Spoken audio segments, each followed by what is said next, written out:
Hi, I'm Niamh Cassidy, ex-social care worker turned parent educator and IBCLC. When I started out, I struggled to get clients and to gain visibility. I knew I was good at my work and that I could truly help people, but I didn't know how to get that message out or to get clients in. Marketing and selling felt icky and not what I was about, and what I did try rarely worked anyway. I bought trainings, joined memberships, worked with mentors, but it often felt like they didn't really understand what it is that we do and the importance of being ethical and authentic. So I set out on a mission to learn, experiment, and develop ways I could share my message, support my clients, make a consistent income, and feel good about it. Today, I run a successful private practice and I want to help you to do the same. Welcome to the Pregnancy and Postnatal Entrepreneurs Collective podcast, where I aim to support and inspire birth and postpartum workers like you who are working for yourselves and would like to build your business. I'm your host, Niamh Cassidy, childbirth educator and lactation consultant, and today we'll be discussing a topic that is all too familiar to many of us: imposter syndrome. We'll be exploring how it affects our work, in supporting our families, in working on social media, and in building our businesses. And most importantly, we're going to look at how we can overcome it. Imposter syndrome is a phenomenon that affects so many people, regardless of your profession. But it can be especially prevalent among those of us who are working in birth and postnatal support. We often find ourselves in situations where we are expected to provide expert knowledge, guidance, and support to families during one of the most transformative times of their lives. And this can be incredibly daunting, especially if we're experiencing imposter syndrome. So before we go into that a little bit more, let's just talk about what I mean by imposter syndrome. It's that feeling of inadequacy, self-doubt, a fear of being exposed as a fraud or imposter. We might feel like we're not good enough, we're not experienced enough, or we're not educated enough to do the work that we're doing. These feelings can lead to a lack of confidence and may even hold us back from taking on new clients and growing our businesses.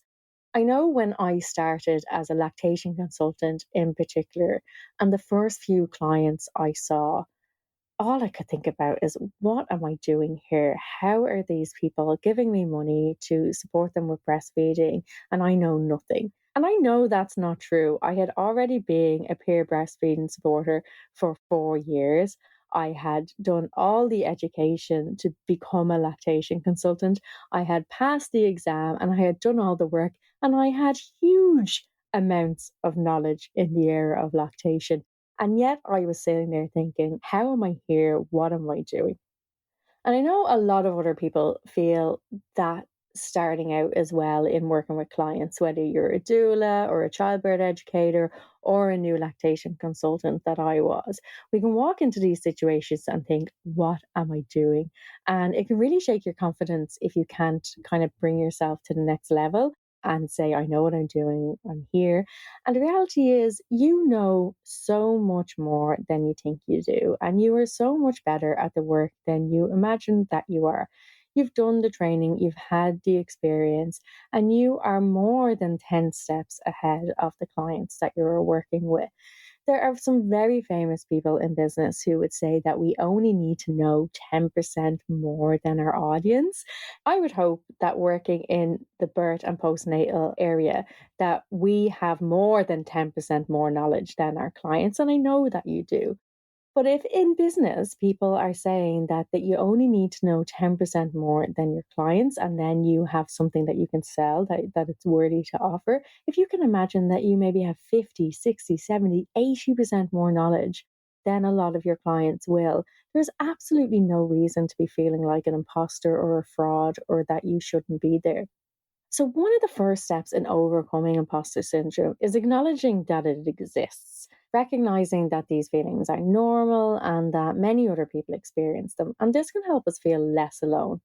It's also important to remember that we don't need to know everything. And it's okay to not know it all and to be able to say, do you know what, actually, I'm not 100% clear on that. I'm going to look into it a little bit more and come back to you. And people really, really respect that. It's much better to only give information that you know is true than it is to try and fake it or give information that you're unsure of. And most clients will respect someone who says, actually, you know what, that's actually new to me too. And I need to look into it a bit more, but I will get back to you. And then they do respect when you do get back to them about it.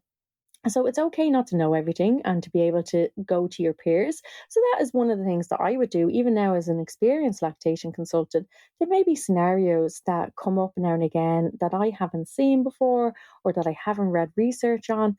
And I will say to a client, I'll say, do you know what? I know another lactation consultant who is expert in this area. And I'm going, is it okay if I have a chat with them and come back to you and see if they have any additional advice or information that they would give for your situation? And most clients will say yes. Well, I haven't had any that will say no. And that shows that we're all human, but also that we have networks of support of other people that we can go to support us in the work that we do. And that's really important. It's really important to be brave enough to be able to ask other people for help and for their knowledge as well. And when we have these networks of peers and mentors who can provide support, we are better supported ourselves and our clients are better supported as well. Another way to overcome imposter syndrome is to focus on our strengths and accomplishments. We can remind ourselves of any positive feedback that we've already received from clients and the impact that we've had on their lives, and we can celebrate our successes no matter how small they may seem.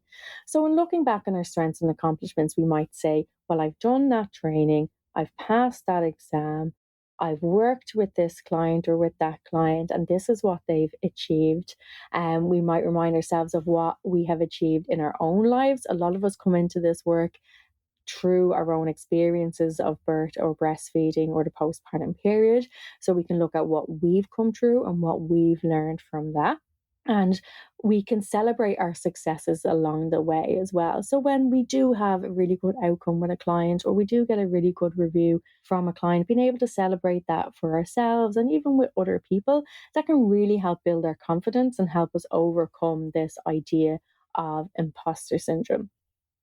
Another area I see imposter syndrome coming up with in relation to the work that we do is in relation to social media. So I find that a lot of people are afraid to put something up on social media because they're afraid that they're not expert enough or that other people know more or that someone, a peer or someone else in the industry is going to look at their information and not think that it's credible or valid or that it's good enough. And what I say when people are struggling with that type of imposter syndrome is that someone needs to hear your voice or your take on a topic or a subject. There's only so many birth and breastfeeding topics that can be covered, but the way you speak about it, your understanding of it, someone out there is going to resonate with that and they deserve to hear from you because you are the person who was meant to be their childbirth educator. You are the person who was meant to be their doula. You are the person who was meant to be their lactation consultant because you speak their language. So don't be afraid to put out what is in your heart or in your head in relation to any of the topics that we cover around pregnancy, birth, the postpartum period, breastfeeding, because your take on it is just as important as anyone else's. Don't be comparing yourself to other people. Don't be worrying about what other people in your industry are saying or how they might take what you say or been worrying that they're even reading it because to be honest they're probably not. You know, your social media is geared towards parents and families, so write for them, write for what you needed to hear when you were that new mother or what you needed to hear when you were pregnant. Write what is in your heart and is in your head and write your truth. And no one can take that away from you because your truth is your truth. And you can't be an imposter of yourself. So just being you means that you are speaking in your voice and that you are being out there as yourself. And so if you think of it in that way, that you are being out there as yourself, you're not putting yourself out there as the only expert in the industry on this topic. You're putting out your thoughts and your feelings on different topics and your understanding of different topics. And you can't be an imposter of yourself. So don't be afraid to do you. So, in addition to the imposter syndrome in relation to the work that we do with our families or in social media, we also may experience it in relation to building a successful business. So as birth and postnatal workers, we often have to wear many hats. So we are the marketer, the accountant, the business strategist, the social media manager, and the practitioner. And most of us don't have any formal training or experience in these areas. So it's easy to feel like we're not good enough or that we're not going to be able to pull it off. However, the truth is, we're already experts in our field. We have the knowledge, skills, and experience to provide excellent care and support to families, and that's the basis of our businesses. It is the excellent care and the support to the families that we provide. But we can also use all of those same skills to build successful businesses as well. We were able to learn about the birth and postpartum world. We were able to learn about breastfeeding, about hormones, about physiology, about biology. We can learn new things. So we can seek out information, support, and resources in all of these areas that maybe we feel that we're not good enough.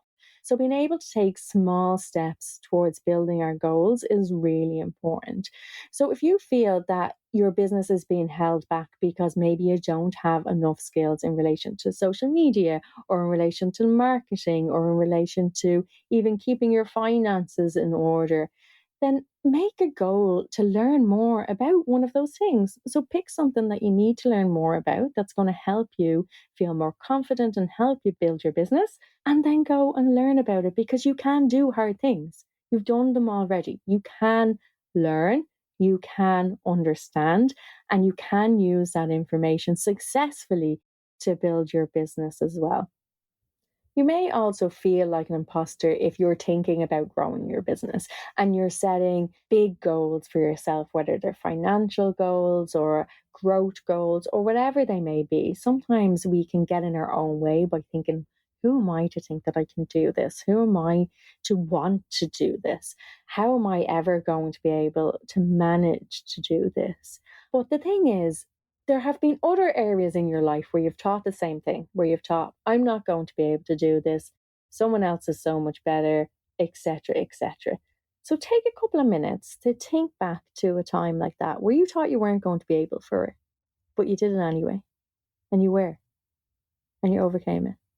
And it happened.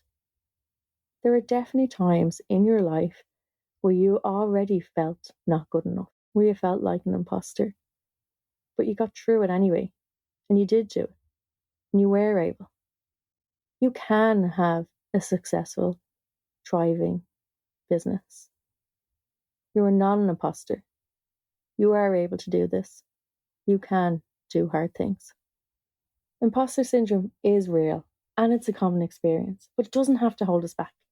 By acknowledging our feelings, focusing on our strengths, and taking small steps towards our goals, we can overcome that feeling and build successful businesses that support and empower families.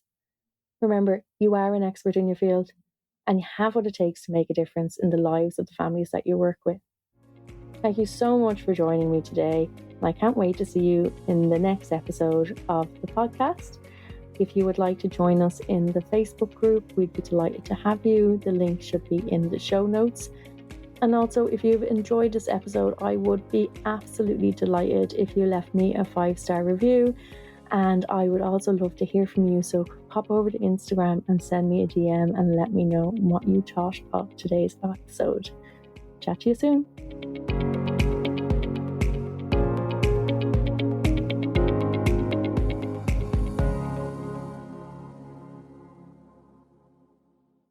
Don't forget to download your totally free copy of the Birth Workers Business Playbook, now available for a limited time only. So check out the show notes to get your link and get your copy.